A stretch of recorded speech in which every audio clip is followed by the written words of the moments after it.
From the studios of Farm Journal Broadcast, this is AgDay.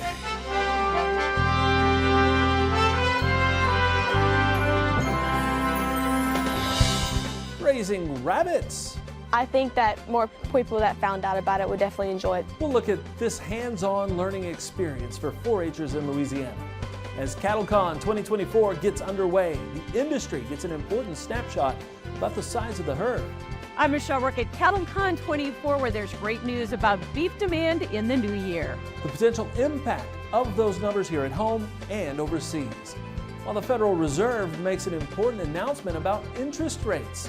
But inflation is still too high, ongoing progress in bringing it down is not assured, and the path forward is uncertain. The impact of all of it right now on AgDay. AgDay, presented by Pioneer. What's next happens when blood, sweat, and tears meet rain, wind, and sun. Pioneer. What's next happens here. The cattle industry's largest event of the year is underway in Orlando, Florida. CattleCon 2024 will see thousands of cattlemen and women from across the country pour into the convention center for the 3-day event. From education workshops to market and policy discussions to inspirational speakers and the National Cattlemen's Beef Association's trade show. The entire value chain will be on hand this week in Florida. Good morning, I'm Clinton Griffiths. We have lots to get to this morning, including important new numbers the cattle industry is digesting and a major announcement from the Federal Reserve. After almost 2 years of increasing interest rates, the Fed indicating in December it would make 3 rate cuts this year. However, yesterday it announced it would be leaving interest rates unchanged for now and that the first rate cut is still likely months away. Let me say that we have confidence. We're looking for greater confidence that inflation is moving sustainably down to 2%. Implicitly, we do have confidence and it has been increasing, but we want to get greater confidence. What do we want to see? We want to see more good data. It's not that we're looking for better data. We're looking at continuation of the good data that we've been seeing. Some analysts predict a rate cut could come in March. One thing seeing a cut, the nation's cattle herd. USDA releasing its biannual cattle inventory estimates, putting the total of all cattle and calves as of January 1st at 87.2 million head. That's 2% below the same time last year. All cows and heifers that have calved, they sit at 37.6 million head, also down 2%, while beef cows were in at 28.2 million head, again down 2%. All of this setting up the tightest beef cattle market in more than 60 years. Now, debate over these inventory numbers will be a hot topic all week in Orlando at the Cattle Industry Convention and NCBA Trade Show. That's where we find our own Michelle Rook. Michelle, inventory numbers go hand in hand with demand in 2024. That's right, Clinton. The smallest herd since 1951 has tightened supplies and pushed up box beef and retail prices. So the concern has been that consumer demand would be curbed. The good news is that hasn't happened. The outlook for beef demand is strong for 2024, coming off of increasing sales late in 2023. That's according to Dave Weber with Terrain. The consumer expenditures have been terrific through the back half of 2023. He says despite higher prices, beef has stolen market share from chicken and pork. It's tied to taste, and consumers are learning during COVID how to prepare high cuts of beef at home versus the restaurant. It's a testament to the quality that consumers perceive out of our product, especially if you look at where we've seen growth in spending on upper 2/3 branded kind of product, the promises that go with those brands, and then prime as well. When we think about that white tablecloth eating experience when we came out of COVID, all that prime product went into the club stores and grocery stores. Consumers learned how to cook it. Also adding to his optimistic demand outlook is an improving economy and stock market. That makes consumers' disposable income look better, and they continue to choose high quality food products. International demand for beef was down slightly in 2023 with higher prices, but it's relative, coming off a record year in 2022. It was over $9 billion of value brought back to the United States, over $395, per head. That's going to be the second or third highest value on record. So we're on pace here to maybe be $10 billion this year. So while this year's data compared to last year, and we only have 11 months in here right now, we look forward to this coming year, and we're on a pace for some great opportunities in exports. In fact, USMEF is predicting beef exports for 2024 to be up over 5%, tied to demand for variety meats and the promotion of other value cuts in countries like Taiwan, Korea, and Mexico. We're forcing the trade in some of these countries to really look at the rest of the carcass. If they can't get enough short plates or chuck rolls, what else can we use? And one example is the round. He says the U.S. dollar has also come off its highs, which will help make U.S. beef more competitive. All that bodes well for U.S. beef demand in 2024. I'm Michelle Rook reporting for AgDay. All right, thanks, Michelle. Now, she'll be back to talk more about the latest cattle inventory report as it relates to markets in just a few moments. And be sure to join us all week and through Monday as we continue to bring you coverage from this year's Cattle Industry Convention and NCBA Trade Show. Coverage of the 2024 NCBA Cattle Convention on AgDay is brought to you by Alltech. Alltech delivers smarter, more sustainable solutions for agriculture. Our diverse portfolio of products and services improves the health and performance of plants and animals, resulting in better nutrition for all. Happening right now, thousands of sheep and cattle are stranded on a ship off the coast of Australia in sweltering temperatures.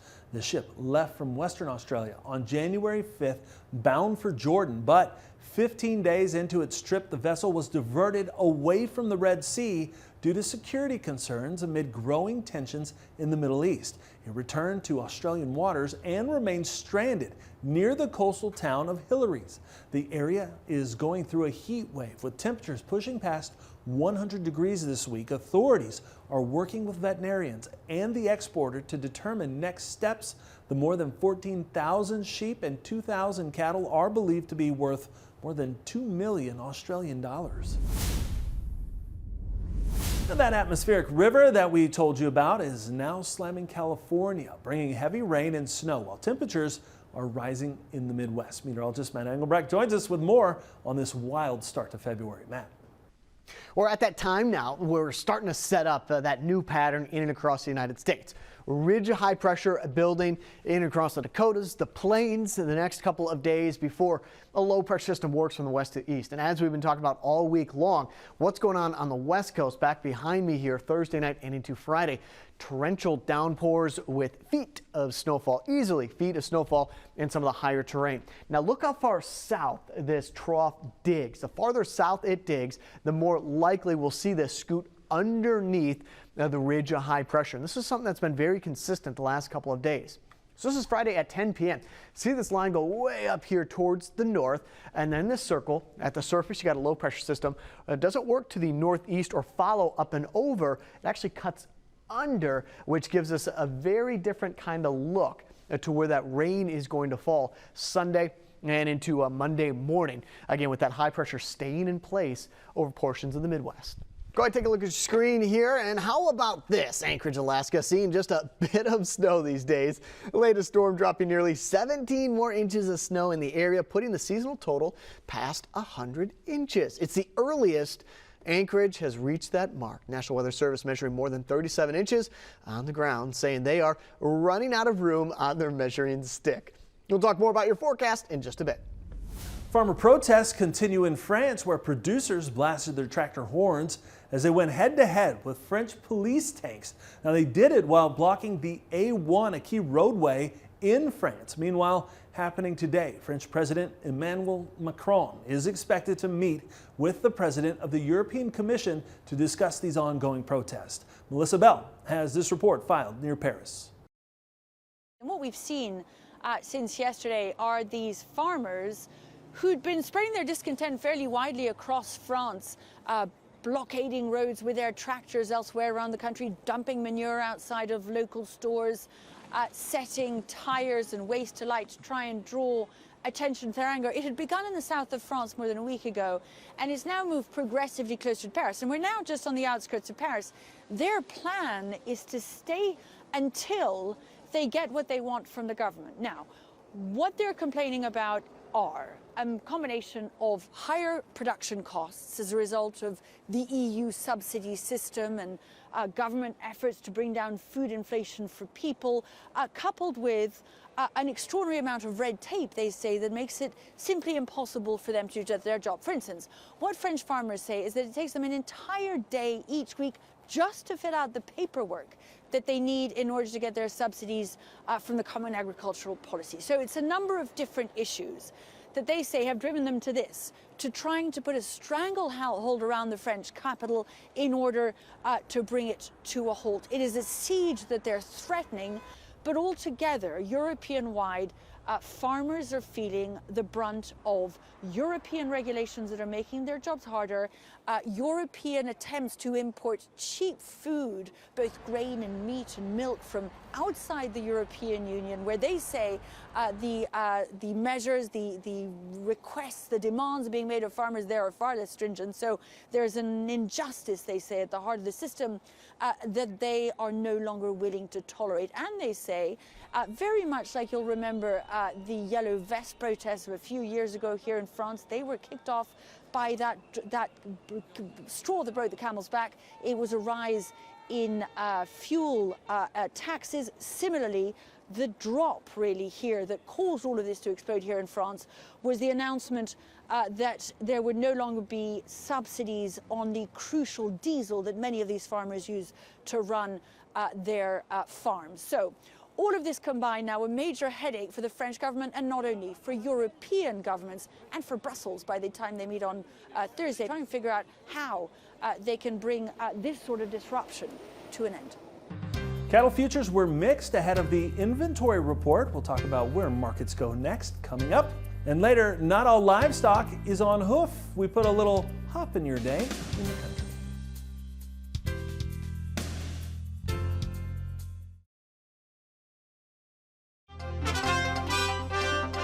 So what does the market have to say about these new cattle numbers? Michelle Rook is back with this analysis from this year's Cattle Industry Convention and NCBA trade show in Orlando.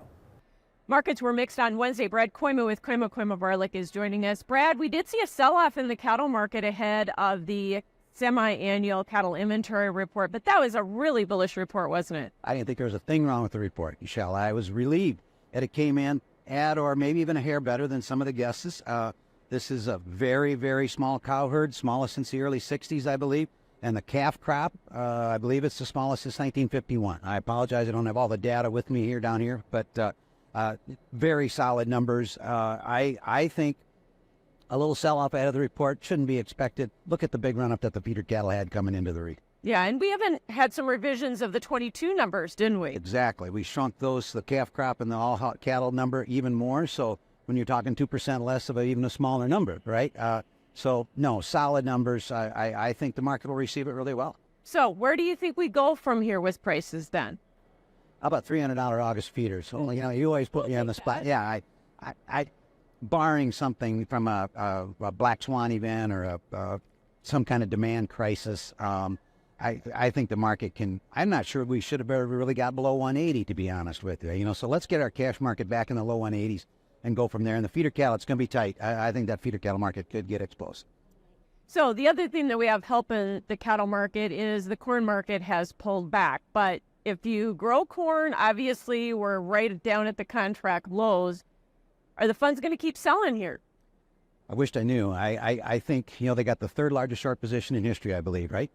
We're down at this big monthly band of support that we're holding at now by a thread, right? I think you could have a deal like the hogs did, where all of a sudden you see the short covering because they're tipped too far short. That's the side of the market on. I think from these values, there's a lot more room above us than below us on the corn. Do you think this is going to influence acreage at all this year? Well, we're looking at that corn-soybean ratio that is tilted a little bit our way toward the corn rate, in my opinion. To me, guys are going to plant beans because they're hoping that all this extra biodiesel, blah, blah, blah, ability to crush it. So that would be my guess. All right, thanks for joining us, Brad Koima with Koima Varlick. We'll have more AgDay coming up.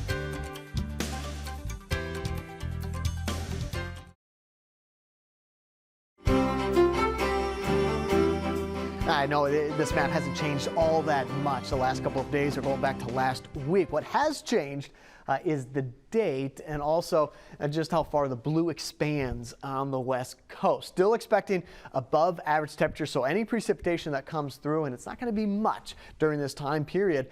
Warmer than average temperatures means more likely rain in and across the area, avoiding that thick snowpack once again, or adding to the snowpack that might already be down. Now the jet stream, as I've talked about the last couple of days, very interesting how this is going to unfold regarding the ridge of high pressure, which has been showing up in the data going back the last 7 days or so. This time last week, we're talking about this ridge, meaning these lines scooting way up here into Canada, and then this trough of low pressure. Typically, when you get what's called an omega block, everything just kind of blocks up, nothing moves. This one's going to be a little bit different because the low pressure system, the trough that is coming off of the west coast, that's providing a substantial amount of rainfall into California, that's going to scoot to the south of the ridge. So suppression of the atmosphere underneath the ridge means clear skies, dry conditions. Where this trough, where this cutoff low travels, you're going to take with it cloud cover, cooler temperatures, as well as rainfall. That's all going to come down towards the southeast. What's very interesting about this is without this cutoff low being more to the north, we're actually cutting off any kind of return flow of cold air. Typically when we get low pressure systems or troughs digging across the United States, on the other side of them, we get a drawdown of some very cold Arctic air. That's not going to be the case. So that's why that map that we just looked at was so warm. Once that cutoff low leaves, another ridge develops next Wednesday and Thursday. That puts you into a 10 to 14 day time period. Start off with Louisiana, mostly cloudy, high of 68 degrees.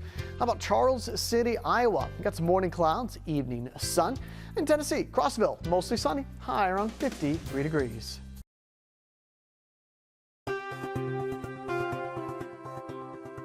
Drover's Report on Ag Day is brought to you by Neogen. Discover your possibilities and enhance your herd's potential. Something being discussed at this year's CattleCon, plant-based and cell-cultured meat products. Now, the National Cattlemen's Beef Association throwing its support behind a new bipartisan bill in Congress. It's called the Fair and Accurate Ingredient Representation on Labels Act, or FAIR. It introduces specific definitions and labels for imitation meat and imitation poultry for plant-based meat alternatives. Now, these definitions would apply to products that resemble meat but do not contain actual meat. Other ag and livestock trade groups adding it will help prevent consumer confusion and protect the reputation of traditional meat products. As of 2022, plant-based meats accounted for 2.5% of retail packaged meat sales. It can be tough to be everywhere on a feedlot, but new technology may give producers better insights. Precision Livestock Technologies unveiling what it says is the first system to use artificial intelligence to predict cattle feed intake and make recommendations. The system uses cameras to detect and analyze such things as bunk levels, slicks, feeding behavior, and fill events. The company says the system helps producers spot problems in pens early, automate feeding decisions, and match specific feeding protocols. Now, we all know feeding rabbits is a lot different than feeding cattle. We'll see how 4-H'ers are learning the skill as they prepare for the show ring in the country from Louisiana. Next.